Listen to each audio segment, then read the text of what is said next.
Hey folks, Steve here with a very special unboxing video for you today. We're going to be looking at Axis Empires Ultimate Edition from Decision Games. I do want to do one quick disclaimer for this video, which is that the primary designer of this version of what Axis Empires is, Totaler Krieg and Daisenso, Thomas Prowell, is someone that I know. He is or has been in the Pacific Northwest. I have gamed with him at conventions. He and I have conversed online a decent bit. It's been a while since he and I have had a conversation. But I do consider him an acquaintance, a friend. And so there's a little bit of like I'm endeared to this game and this design and this package. So keep that in mind as I talk to it. I don't have a huge amount of experience playing this system or this game, so a lot of this is wide-eyed optimism at this particular package. So just keep that in mind. I do think that this is going to look to be a pretty great package. We'll open this guy up and we'll see for sure. I have seen early from a few years ago versions of some of the PDFs of the components of the rule books, playbooks, that sort of thing. But those were some time ago, and I suspect that each of those things have gone under a lot of revision since I saw them. So to me, this is going to be a pretty new experience overall.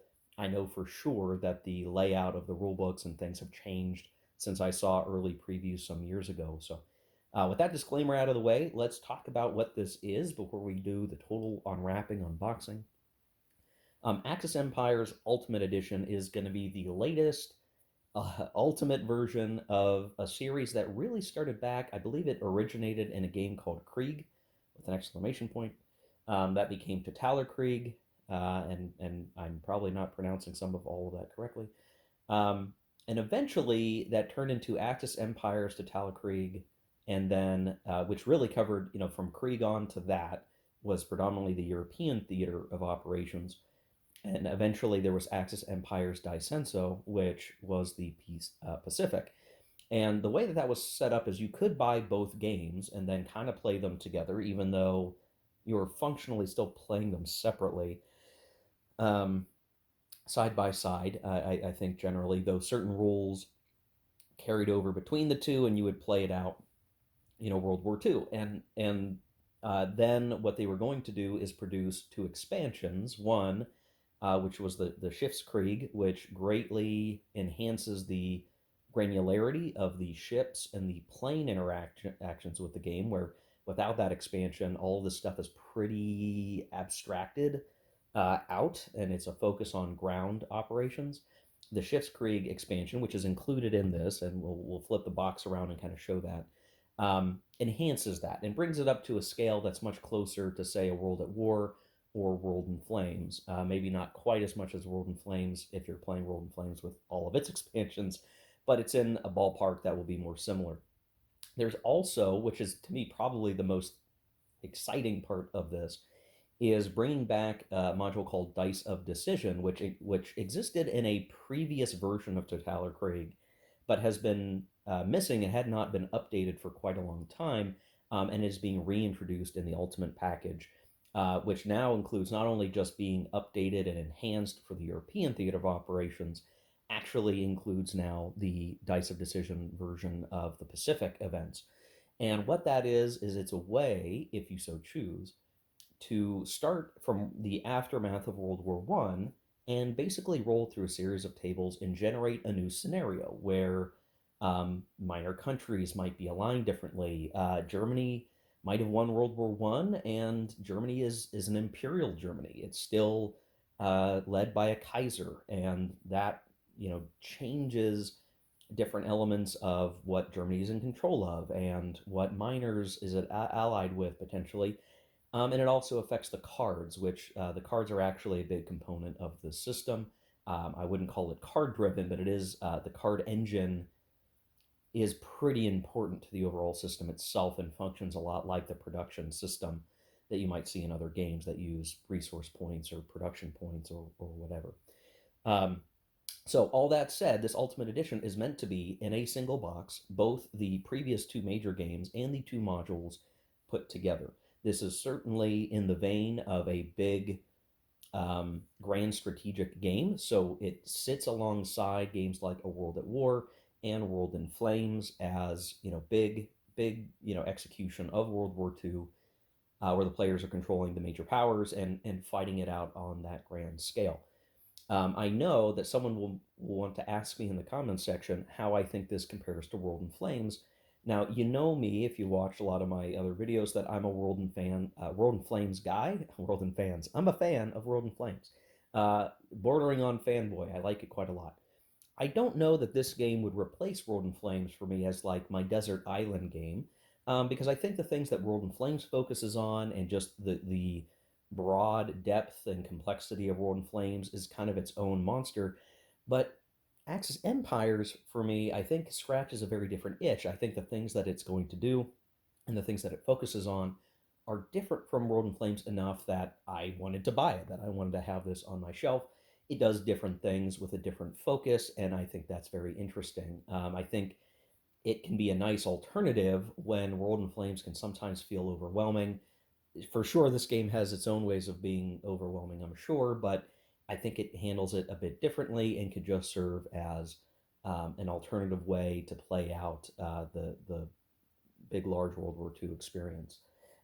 For sure, this is still, if you're going to play everything, especially if you're going to add in the different modules and optional rules and all that kind of stuff that's in the box, you're definitely talking about tens of hours to play through a grand campaign, a 1939 to 45, over 50 hours certainly that you can expect. So if you're picking this up, I for sure will point out that I got this at the pre-order pledge price, like early pre-order, which is different than just the pre-order that you can currently get this game at now, and maybe different from the MSRP that will be the price of this package later on. So if you're interested in this, now is a better time to get it while it is cheaper for the pre-order price as of November, whatever, 2nd that today is. I think it's November 2nd.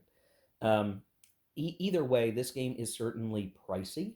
Um, Being an Ultimate Edition, it includes a lot of stuff. We're going to see that here.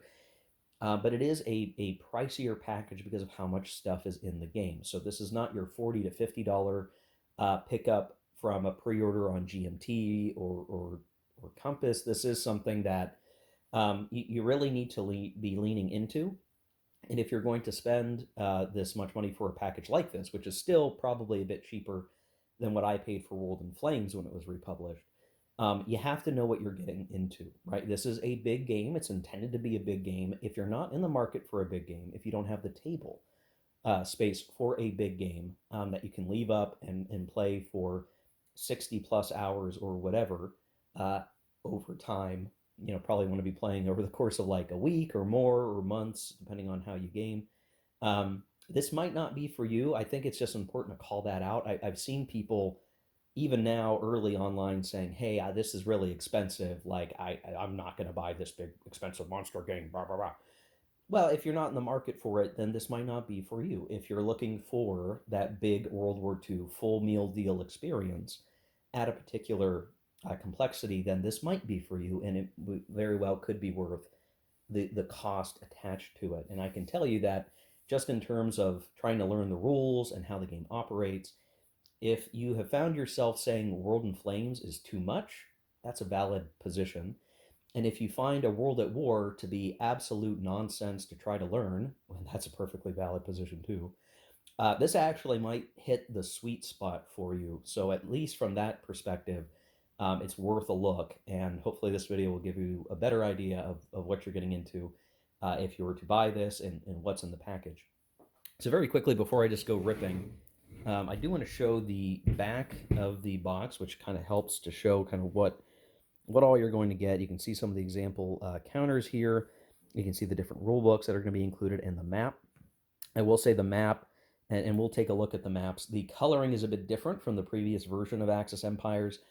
At first swing, I do prefer the new map art, but we'll get a closer look at that. You can see there's a whole description, a lot of what I've already talked about here, that you can pause and check it out, assuming you're watching the HD version of the video. In terms of the components, you can see stating Totalerkrieg, complete game, Die Senso, complete game, and then the Schiffskrieg and Dice of Decision 2 expansions included. The number of players is 2 to 6, 1 to 100 hours, so yeah, definitely going to take up some table space. Units are in the corps and army size. So again, pretty similar to a World at War, World in Flames, um, and so on. Each hex is going to either be 60 miles or 300 miles, depending on Europe or Asia maps. Turn scale is 6 to 8 weeks. This is a highly complex game. The solitaire is low, though it is 3 out of 5 pips. So, um, I'm sure you could solo this in the same way you would solo a World in Flames or a World at War. We're gonna have 4 large map sheets, so these are not mounted maps. It seems 20 map variant overlay sheets. This is where the dice of decision comes in, where it could be, that Anschluss doesn't happen and Austria doesn't get integrated into Germany. There might be a map overlay for that, map overlays for a variety of different circumstances. So not just hey, here's the dice of decision and you've wound up with an interesting different result. There are map overlays that you can stick underneath your plexi, assuming you're using plexiglass or whatever, to actually make sure that the map reflects those changes, which is pretty darn cool. 2,380 counters, so quite a number of counter sheets. 3 six-sided dice, 5 roll booklets, 500 playing cards, 7 decks worth of them. So again, the cards are a pretty important part of the puzzle of this. To be honest, I've not fiddled with the system enough to really say definitively whether or not the cards are a good element or a bad element. I just know that they're a pretty important element. Uh, excuse me. And I have liked looking at the cards of versions I've seen in the past of just, it makes it really easy for a player to kind of just decide what do they want to try to do. Um, 30 player aid sheets, so that's a lot, and some storage bags. So we should expect a lot of goodness in here. This box is pretty sizable. It is heavy. The package for shipping was 11 pounds. So nothing to nothing to underestimate here. The box does appear to be very thick and strong. So the packaging that it came in and the shipping box was pretty good. I had no fear as I was opening up the package that there was going to be any damaged box bits here. But it is definitely a thick material for the box itself, which means it will be able to stand the test of time, ideally on the bookshelf or whatever shelving you've got. Ooh, that's a big you can see here's the thickness of that box, by the way. So it is, pretty good, pretty thick. Set that aside. Oh boy, they individually shrink wrapped some of these rule books, so that's going to be a challenge for me here as I try to pierce that.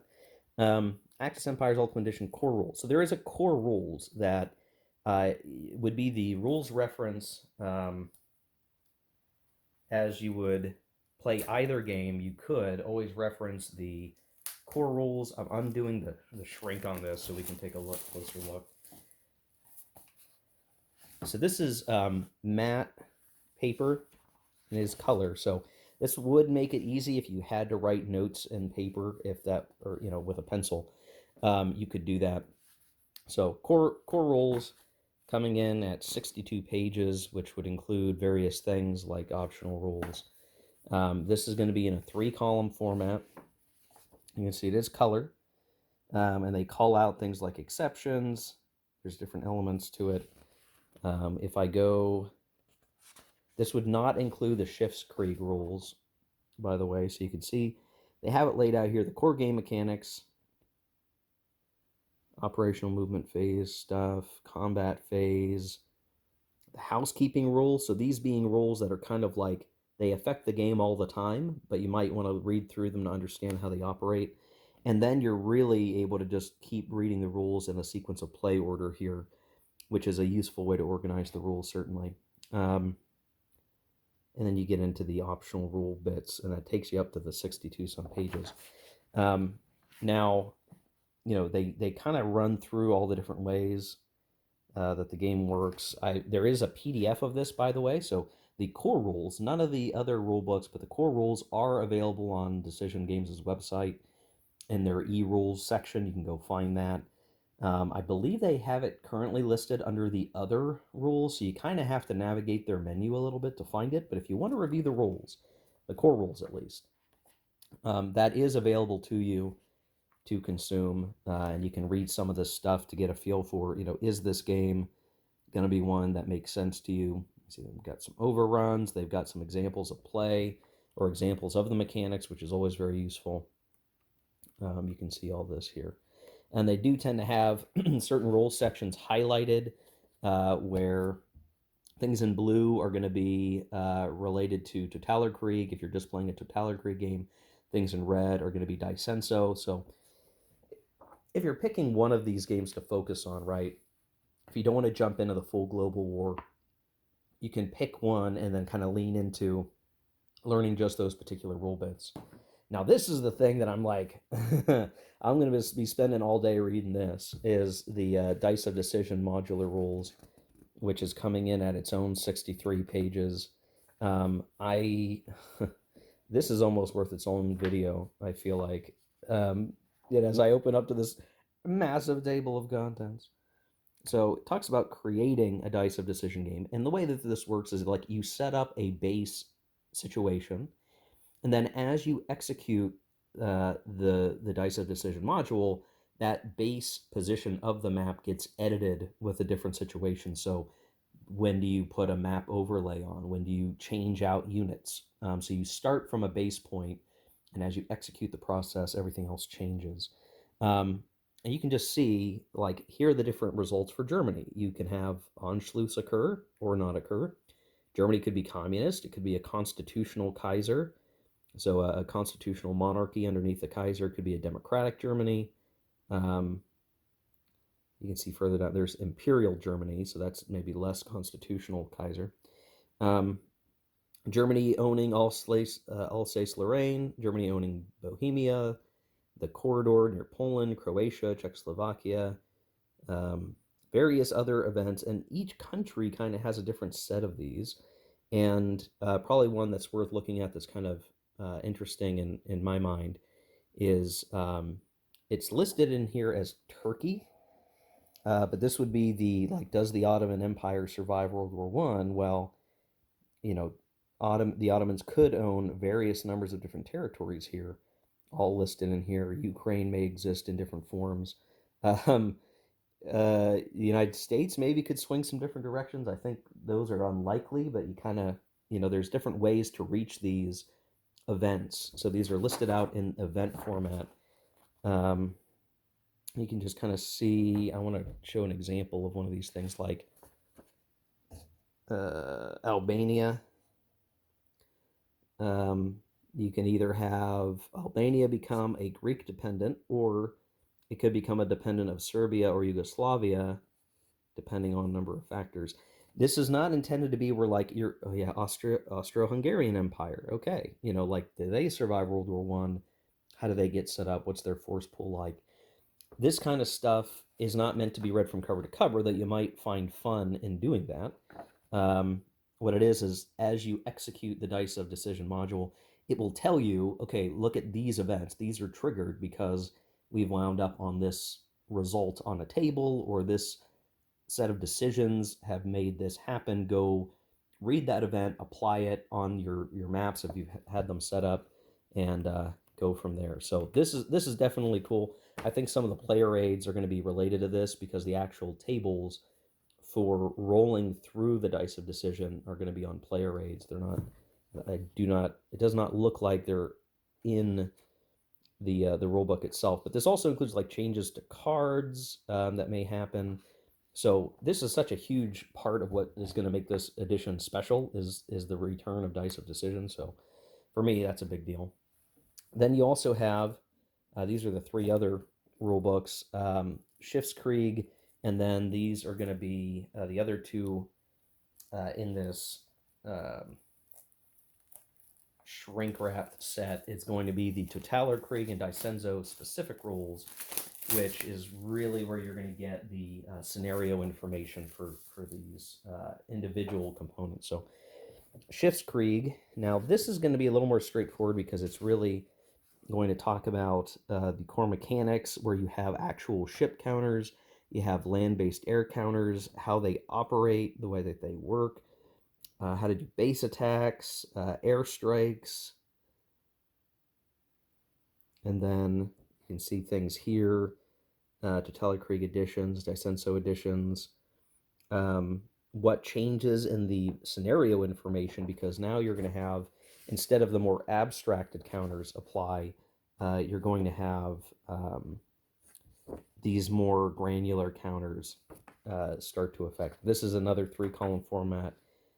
Color, you can see, like, okay, if you're going to go do fire in the east, here's how things change.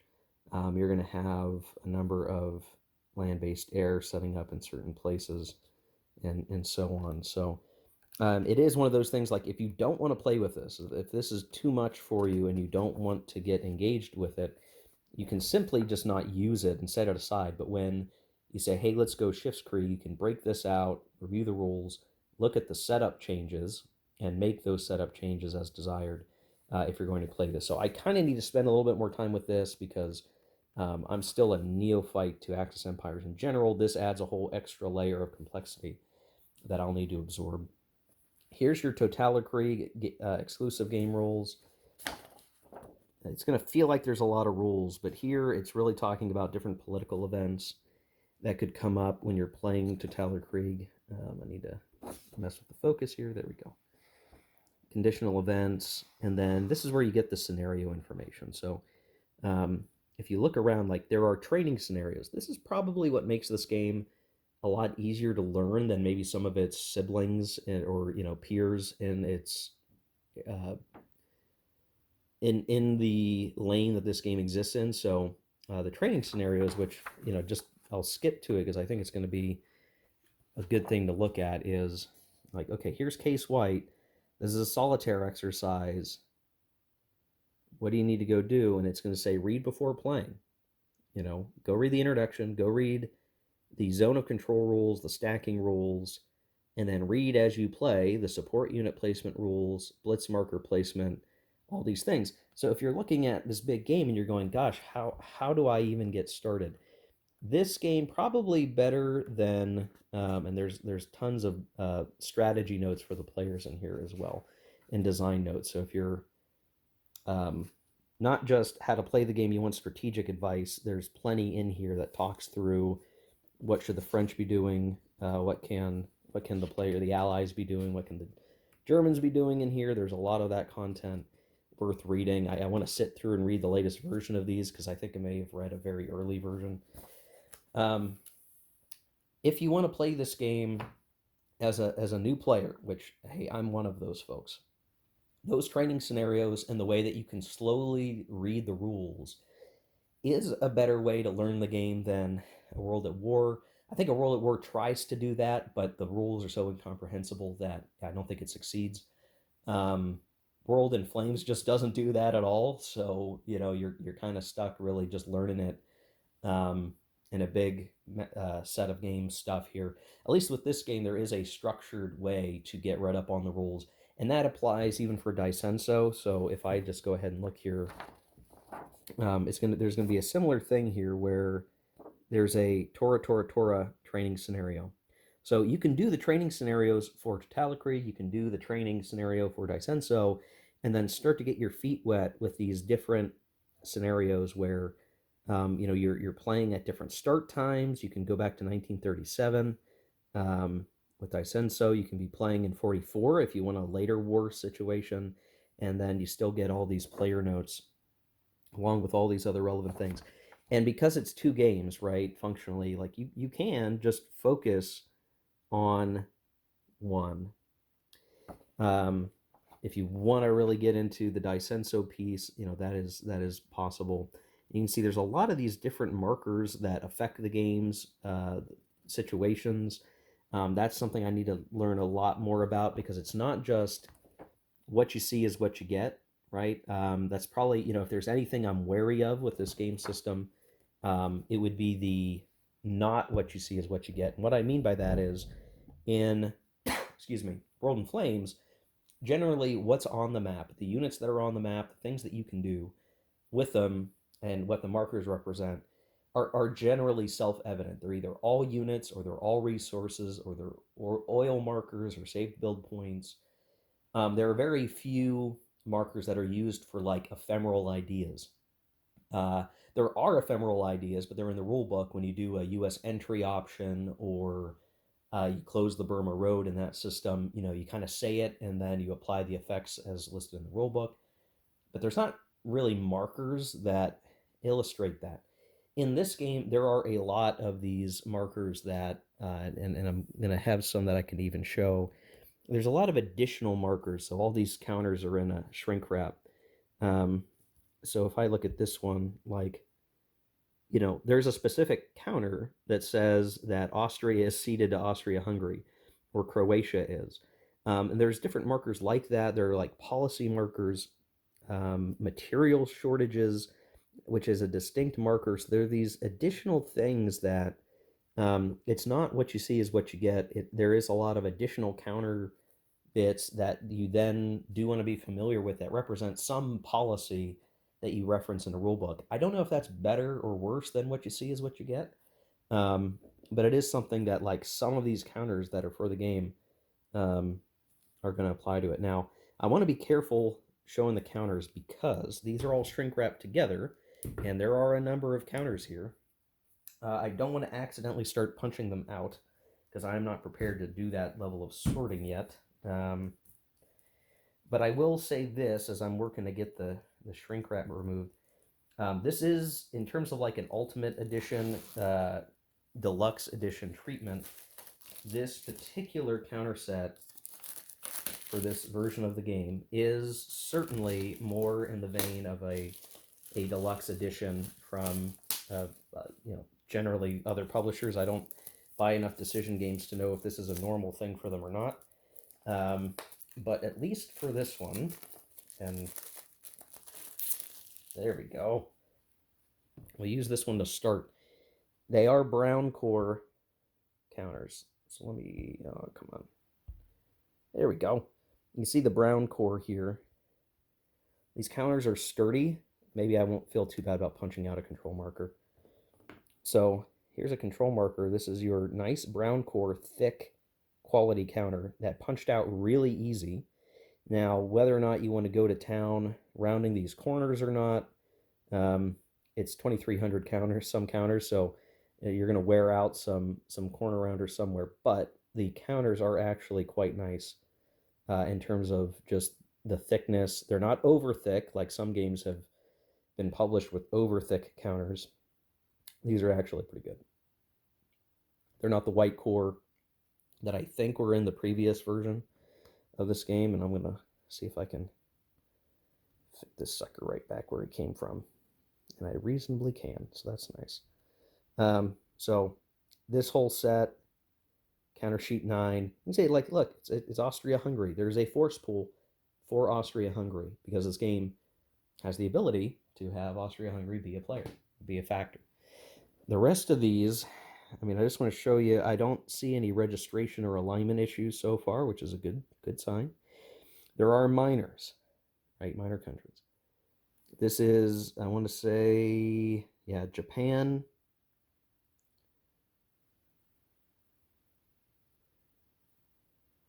Can just see the kind of stuff. There's differentiation in the kinds of units. You can see some of these are, they look more like garrisons, and then there's proper infantry forces, and then different, your special naval landing force units right there, right next to a surface fleet. And keep in mind, like, that is a base game fleet counter. It's just saying, hey, look, if this is a surface fleet, we have that. Great. I want to show, you can see that the counter sheets are in fact labeled. So that one with Austria-Hungary was labeled a Dice of Decision counter sheet. This last one is also a Dice of Decision counter sheet, and you can see the different elements of that, things that may matter if you're playing that instead. So that's kind of the breakout here. I don't know if I'm going to show each and every counter sheet in a lot of detail here, but you can see Daisenso counters separate from the Totalerkrieg counters, separate from more Totalerkrieg. And then you can see the Schiffskrieg, and the difference between that really being, like, remember it said surface fleet? Well, then here's your surface fleet, right? These are your surface fleet counters. You can see there are battleships, cruisers, light carriers, carriers. Looks like they're just going down to the cruiser level. And then it's assumed that there are, there's destroyers and all that within that counter as well. But they're just going down to that level, which is, I don't see any CLs, so there's no light cruisers that I can see. So it not quite as in depth as Ships in Flames and World in Flames, but still much more in depth than what the base game would have. And you can see there's the British. They're named, right? So you have the Nelson, you have the Hood, so on and so forth.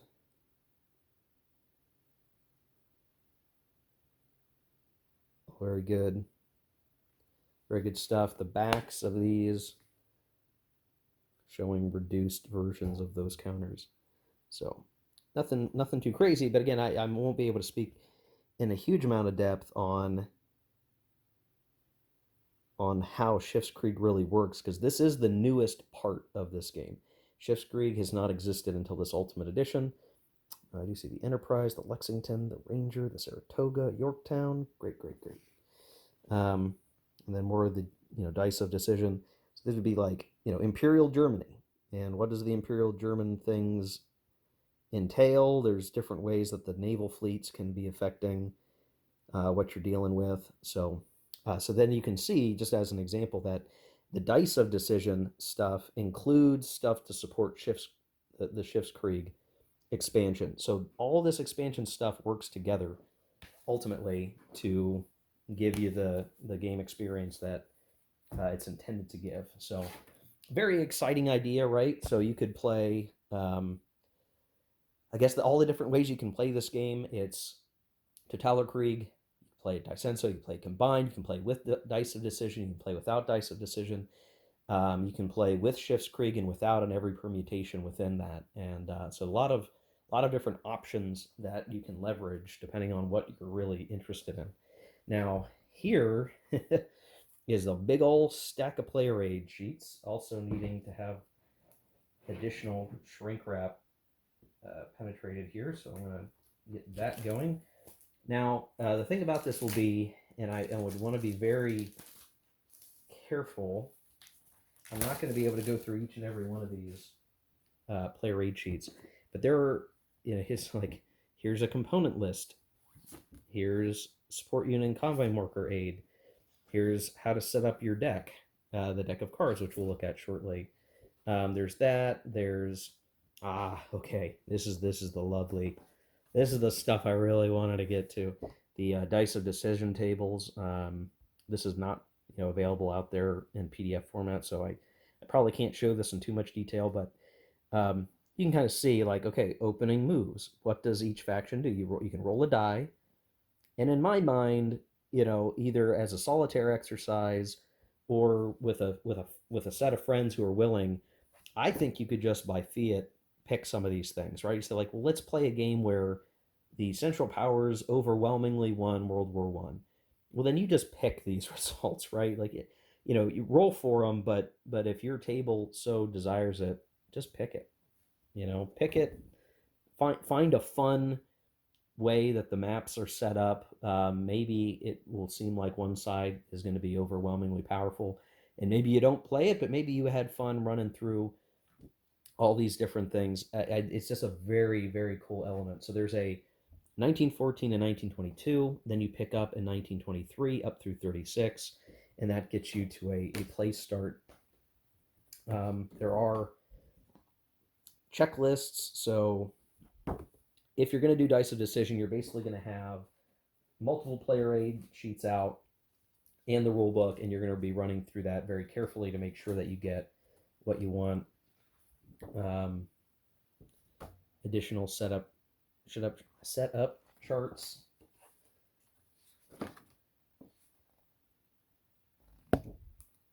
Oh, here's your map overlay reference. So if they say, hey, use overlay number 2, well, that's to affect this area, or this affects this border region in Poland, or this affects the status of Manchukuo. So you can see they're not major changes, but they are important to show a change in borders. and various things like that. So there's just a lot here, right? Here's a Daisenso faction card. I'm just going to go ahead and say that, like, if you're playing the full meal deal, you have sheets that hold your force pools. It's not just a bunch of big maps that you're setting up to support playing this game. There's a lot of table space you're going to need for some of these force pool cards.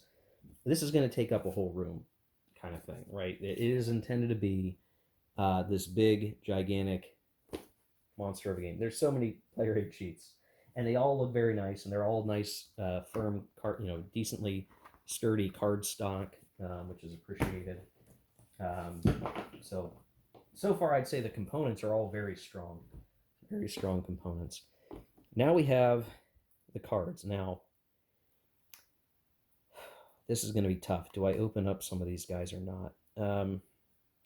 Here's your access to Total. You're going to have Totality cards. You're going to have more Totality cards, more Totality cards.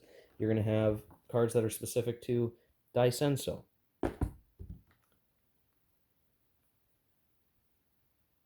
So this is an example of one of those cards where, like, you're gonna play this. It's the A version of one. So, like, you start with a one card. There's like an A, B, or C, and they do different things, and they put you down a different trajectory. Um, so you can see kind of the layout here. It allows you to do certain things. It allows you to put units in a delay box, which is sort of part of production. And then there are things that would affect the political standing of the map. And you can see here, like colonialism. You can imagine that changes the status of certain nations that had become made into colonies, or holdings of the European powers, and all of that. I'm debating on breaking open these cards, because once they become unbroken, I've got to figure out how I want to stick them back in the box without them just floating around. But there are many cards here, folks. Make no mistake, there's a lot of cards. And there's also some more Daisenso stuff. Mongol purges, food shortages. This adds that additional layer where it's not just pushing units on the map, but there are political ephemeral ideas that are executed. Like, one of them for the Germans in the Totalkrieg game is, like, what is your special, what are you going to lean into? Are you going to lean into armor, or do something different? And there's a historical path through these cards that you can follow if you so choose, but you can also decide to do something a bit different.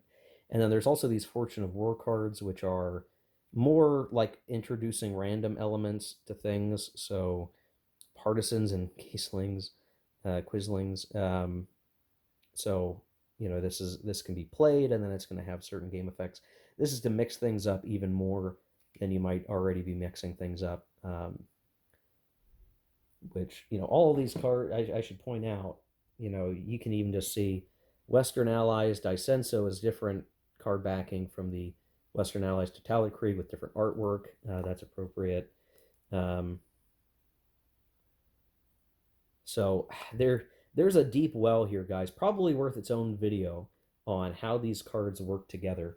But the main thing is the players, for each theater of operations, if you're playing the full meal deal, will select cards to be used as you go.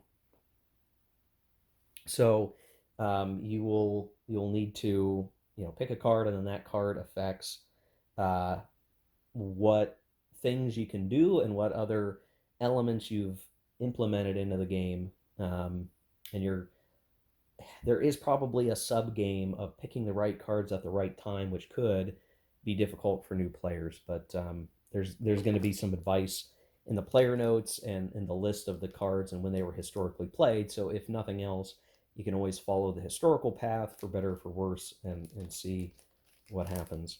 There's our dice. Nothing too crazy there. A number of sorting bags. I suspect that either the bags won't be enough for me, because I'm very particular with the way I want to sort things in bags. I've heard about people storing these in counter trays. The counter trays will probably not fit back in the box. So you're going to have to make a decision. Are you going bags? Are you going counter trays? And are you going to keep the counter trays outside of the box.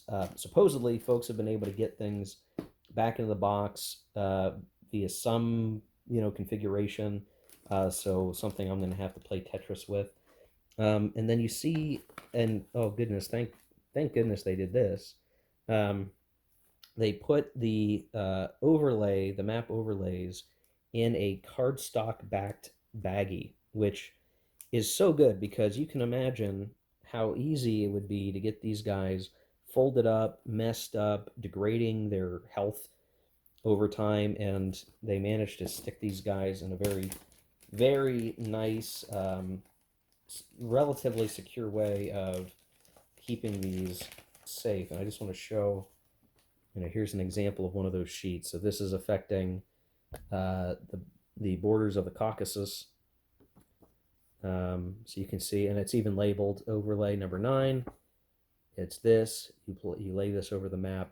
This is just a map sheet. So keep this. This is probably, wow, what a great idea for keeping these things in good shape, because you can just imagine these things getting bounced around and destroyed. So that's very nice, very cool. The component quality here is really, really good. Now the maps are underneath the box insert. I had a feeling because I didn't see the maps right away and said, oh, they're probably down below. So what I'm probably going to do here is I'm going to pause the video. I'm going to move some of this stuff over, and I am going to bust out the maps a bit so we can get a better look at them. So there'll be a quick cut as I go to do that. Okay, here is the Europe maps set up. Now, I don't have Plexi on these, and I did try to line up the two maps so that it looks appropriate here. Definitely going to be, this is for sure going to take up a lot of map space, or table space, I should say. So as I pick up my camera stand and kind of show, I've got some great campaigns of the American Civil War over on the other side of my big table here, but here you can see there's space for a number of holding boxes, as well as the turn track in the upper left, and then obviously the extent of Europe, the Middle East, North Africa that you would probably expect in a World War II game like this. Again, the map art has changed a little bit from the previous edition of this game. I genuinely prefer this one, just looking at it. But that is a taste thing, so I won't say I'm the expert on it. You'll notice that there are these C boxes. So there are boundaries to the C zones, like here, determining the Western Med from the Central Med right here. But each of these has its own dedicated display box for ships that are on station, status of convoys, and a used box. If you're not playing Schiffskrieg, you're going to be using these as one of the major ways to organize the markers that affect the naval air stuff. How these boxes play into Schiffskrieg, I'm not 100% certain, because once you're playing with Schiffskrieg, there's a much more granular level of detail in how that is adjudicated. But for sure, you can see, the C zones do have the hexes. They do have a hex boundary, and then the help boxes, which are not going to be used like the C boxes in, say, World and Flames. They're just a very different utilization there. There are different terrain bits here. You can see the difference between there's normal, there's desert terrain. So to distinguish, like, that's normal, that's a desert. They're both considered clear terrain, but that's a distinction. And then you have things like, rough terrain. You'll have hills. You'll have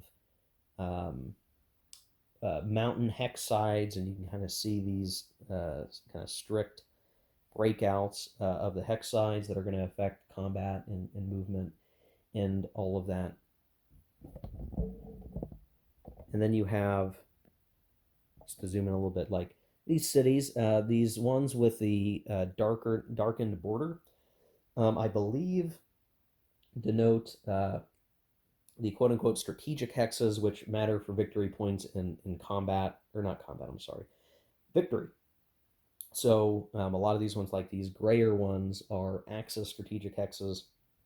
You can imagine, as I zoom back out again, there are some that are in green. Those are uh, Allied, Western Allied strategic hexes, and then the ones in red are Soviet. And that is one of the ways that you determine victory, is like how many of those do you control, vice your opponent, and then there's some other computation there. But um, my level of detail when I evaluate uh, European theater of operations is how many hexes is it for the border of France to Germany. And what you can see here is like functionally your Western Front, sort of case yellow, case red, is going to be a band of about one, two, three, four, five-ish hexes, depending on the situation. So I think that's fewer than World in Flames, maybe more than a World at War. I'd have to go look at the World at War map, but that feels about the middle ground. And then as you look into the expanse that is Russia, you kind of get the sense of just like how much play space do you have dedicated to the East Front, which will be very important. And there's still a pretty decent bit, right? I think once a game is played, you can look up pictures of older versions of this system, just like what's the counter density. It doesn't get, based on what I can see, it doesn't get as crazy as say like World in Flames can sometimes get. But certainly a lot of play space to work with. You also do get all of Norway and Finland on the map with this projection as well. And then we do have, uh, basically Egypt through into Syria, and they have Iraq over to Basra all on the same map, which is kind of interesting. I'm so used to World in Flames that it is interesting to see it over here. I do wonder at what's the feasibility of seeing Operation Exporter in this game system. It's worth pondering. I wonder how that works. Games like this, it's like, are there enough units on the board at the granularity level of the system that smaller operations like that, do they get simulated at all? What degree? That I'm not sure about. So that's the Europe map. I think I've shown enough of that. I do want to show the Pacific map, so let me swap that in. Okay, here is the Pacific Asia maps. I'm fighting with my space here a little bit. Turn track in the bottom left, a number of displays, and then we get India, we get China, bits of Russia in the north, over on through, and we actually get all of Australia on map, just barely, with the rest of Indonesia, New Guinea, and the expanse that is the Pacific here on map, with a few other helpful boxes off to the side. Now, one thing you'll notice is that maybe a bit like a World at War, some parts of the world are simply not represented at all in this map projection, in the way the game is set up. So what that means is, like, the United States is functionally this box. So Western U.S. box, things can show up here and then they move out. So you're never going to end up with a situation where there are Axis units, trying to do something on like a North American map or anything like that. That's simply taken off. That's much more in the style of a World at War than World in Flames. But given kind of the way that this works, I'm not terribly surprised by that, and that this game is going to steer pretty near expectations on will the Axis ever be fighting in very strange, fantastical places like the Western Hemisphere. Um, Granted, that doesn't really happen in World in Flames either, other than every once in a while there's like a German sub or a German raider that is raiding convoys, which I'm sure that level of interactivity in this game is abstracted out. So certainly leaning more in the realm of abstraction, a bit more like a World at War than, say, World in Flames. And I don't mean to compare the games so much, but speaking from my experience, it's how I can compare these games and put this, again, in its own place on my shelf where it makes sense. Yeah. So, and you can see, like, with the Pacific Ocean being the way that it is made up of a lot of sea zones sea areas that do have their own set of boxes here, right? So the Bismarck Sea, Micronesia is here, Philippine Sea, the Marianas, Japanese coast, Bonans. So, each of these, again, clearly marking off here's an expanse of sea area with the islands strewn throughout where, like you have Truk here, you have Guadalcanal down here, Saipan. Some of these, not all of these islands being strategic hexes. So the game does put some emphasis on ensuring that, yes, indeed, you are getting control of some of these island hexes. Whether or not that plays heavily into the strategic warfare element, I can't be sure yet. That's something I'm still learning.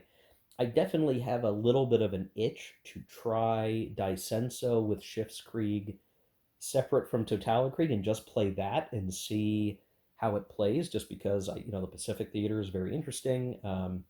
There's a lot of games that have different takes on it that do things pretty well. I do want to take this system through its own stress test and say what happens when you go ahead and dial up the granularity with the ships, with the planes, and play just the Pacific Theater, maybe starting back in 1937, and just see what happens. I think that'd be fun to try. I think that would be fun to try, but uh, all in time. um, so yeah, I think that's a good enough look here. Maybe just do a quick pan over to China really quick, because you'll notice that China is broken up into these sort of subsections like Jiangsu, Hebei, Sichuan, Yunnan. So and the way that China is handled is as a set of distinct regions, um, rather than just one collective area, which is it's always interesting to see how games handle China and whether or not there's a distinction between Chinese, nationals, the nationalist Chinese, or the communist Chinese, or the warlords. I don't know that any game does it perfect because it's a very complex thing to try to portray. I do think this way of portraying it is interesting. And every game's got its own thing. I like Cataclysms. That's an interesting way they handle it. World at War is a little bit different. World in Flames is a little bit different. This game has its way too, which it looks interesting to mess with. So, okay. With that looked at, let me get everything kind of fit back into the box, and we'll wrap this video up. As I'm packing everything else back into the box, it does fit back in after unboxing it pretty well. I do suspect that as counters are punched, as cards are undone out of that shrink packaging, that it's going to be very interesting to keep things stacked in the box as appropriate. But if there's one thing I've gotten a sense of through this very long unboxing video, and I hope that this has been useful to you for this time, that the component quality really is quite good. I look through all of the player aids, the books, the map. Could you have tried to say, hey, could you make those maps mounted? Sure, but that would have made this an even harder thing to get put together, and maybe would have conflicted with the map overlays. So long as you're good with a map sheet, and I always am. I have Plexi, and I'm used to that. This package is very, very good in terms of the component quality. The counters all are really good looking. The books are all well put together. Are there a lot of rules to possibly need to read? Sure, but again, given this type of game, what you're getting yourself into, that's certainly part of the picture here. Um, Absolutely. When I look at the amount of gaming to do here, I want to focus again on the Schiffskrieg bit. Or I'm sorry, that's not the Schiffskrieg rules. There's the Schiffskrieg. The Schiffskrieg stuff, the Dice of Decision, those are kind of the icings on the cake. There's a lot in this box for sure. So in terms of like money spent, I feel like all this stuff is really good. They put a lot of effort in. Decision must have really leaned into ensuring that the components of this are rock solid. The box is good. Even the map sheets, feel like they're going to be pretty good in terms of like standing the test of time, as much as sheets can, right? Sometimes you get a sheet and you can tell the paper, if you look at it too hard, it might start to crumble on you. Well, the map sheet seemed really good. Everything in the package is really rock solid. So if you're at all worried about, are we getting, subpar components, I can definitely say that the components are really, really good. Really quite good. I'm very happy with that. And it definitely is making me want to itch to busting out a scenario and running through it. Um, how all the gameplay comes together, that's going to be much harder to determine. The fact that this is a game series that has gone through a number of iterations, it does have a following. It's certainly worthwhile.